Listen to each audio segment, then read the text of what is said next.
हातकणंगले तालुक्यातील माणगाव इथल्या डॉक्टर बाबासाहेब आंबेडकर स्मारकाचा होलोग्राफिक शोचं उद्घाटन माजी मुख्यमंत्र्यांच्या हस्ते झालं।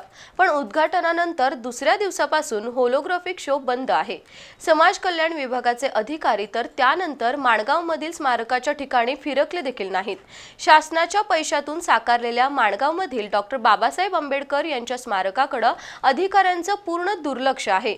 त्यामुळे आंबेडकरवादी कार्यकर्त्यांमध्ये प्रचंड नाराजी आहे। हातकणंगले तालुक्यातील माणगावमध्ये राजर्षी छत्रपती शाहू महाराज यांच्या अध्यक्षतेखाली डॉक्टर बाबासाहेब आंबेडकर यांच्या प्रमुख उपस्थितीत आणि तत्कालीन पोलीस पाटील अप्पासाहेब पाटील यांच्या पुढाकारातून 21 आणि 22 मार्च 1920 रोजी पहिली अस्पृश्यता निवारण परिषद झाली होती।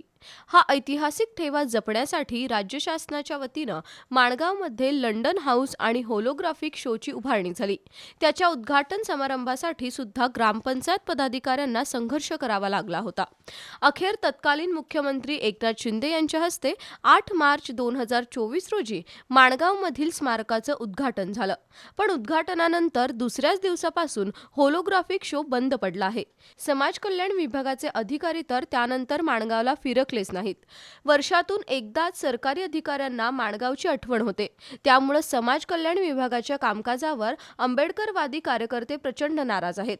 माणगाव फाटा इथं स्मारकाची जागा निश्चित करून 159 कोटींचा निधी देण्याचं तत्कालीन मुख्यमंत्री उद्धव ठाकरे यांच्या सरकारनं जाहीर केलं। पण कोविडमुळे या निधीला कात्री लागली आणि केवळ 2 कोटी 38 लाखांचा निधी मिळाला। पण उद्घाटनानंतर माणगावमधील होलोग्राफी शो बंद अवस्थेत असून त्याकडे सरकार पातळीवर प्रचंड अनास्था आहे। अशाच पद्धतीनं महात्मा फुले सभागृहाची अवस्था झाली आहे। त्यामुळे माणगावमधील या ऐतिहासिक स्मारकांकडे कुणाचंही लक्ष नाही हे दिसून आलं।